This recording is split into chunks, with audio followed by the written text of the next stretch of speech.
When you go on a road trip, aren't you glad there are road signs to help you find where you want to go? Or if you use your phone for directions, it sure is nice and convenient to have directions so that you don't get lost.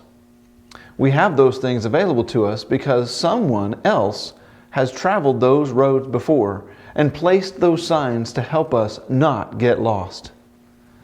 Join me today as we take a quick look at the Proverbs and look at the warning signs that Solomon has given us concerning temptation and immorality.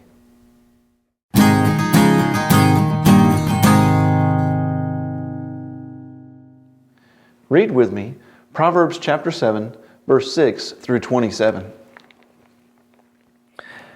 At the window of my house I looked down through the lattice. I saw among the simple, I noticed among the young men, a youth who had no sense. He was going down the street near her corner, walking along in the direction of her house. At twilight, as the day was fading, as the dark of night set in. Then out came a woman to meet him, dressed like a prostitute and with crafty intent. She is unruly and defiant. Her feet never stay at home. Now in the street, now in the squares, at every corner she lurks. She took hold of him and kissed him. With a brazen face she said, "Today I fulfilled my vows, and I have food from my fellowship offering at home. So I came out to meet you. I looked for you and have found you. I have covered my bed with colored linens from Egypt. I have perfumed my bed with myrrh, aloes, and cinnamon. Come, let's drink deeply of love till morning. Let's enjoy ourselves with love. My husband is not at home. He has gone on a long journey. He took his purse filled with money and will not be home until full moon." With persuasive words, she led him astray. She seduced him with her smooth talk. All at once, he followed her like an ox going to the slaughter, like a deer stepping into a noose, till an arrow pierces his liver, like a bird darting into a snare, little knowing it will cost him his life. Now then, my sons, listen to me. Pay attention to what I say.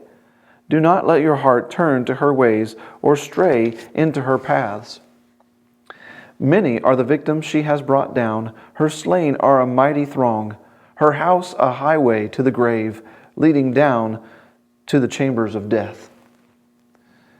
In order to encourage us to stay away from the path that leads to temptation, Solomon is telling us a story about a foolish young man. This young man lacked good judgment. He allowed himself to have lustful thoughts about forbidden sexual pleasures.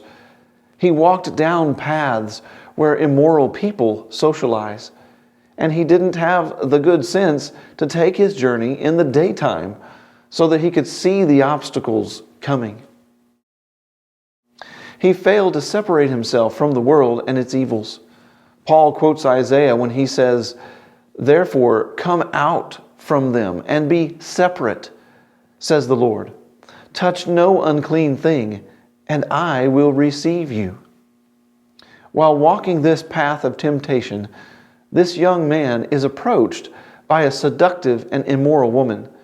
She is cunning and depraved and dressed in seductive clothing. She's loud and defiant. She defiantly lives her life opposed to God's commands concerning the sacredness of marriage.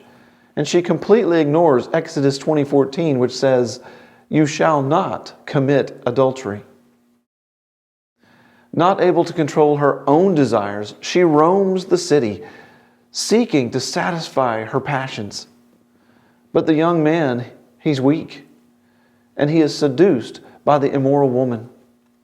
She uses enticements from all the five senses: sight, sound, smell, taste, and touch.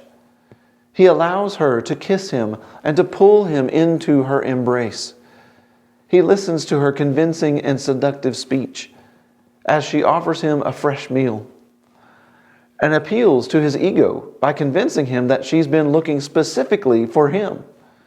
She propositions him with the enjoyment of sexual pleasures And she reassures the young man that they cannot be caught because her husband is away on business. The young man gave into the immoral woman's temptations. He followed her to his own demise like a trapped deer or like an ignorant ox. And the sin pierced him like a hunter's arrow, and he's caught like a bird, unaware of his horrible fate. Then Solomon pleads with his son and with anyone who will listen to understand the consequences of immorality. The example and the fate of this young man stands as a warning against immorality. We must pay attention to the lesson. We must follow Solomon's advice. Do not turn to the immoral ways of immoral people or stray into their paths. Understand that terrible consequences await you if you ignore the warnings. Immorality can ruin even the strongest people, and an immoral way of life will eventually lead you to death and hell. Do what God tells us in James chapter 4.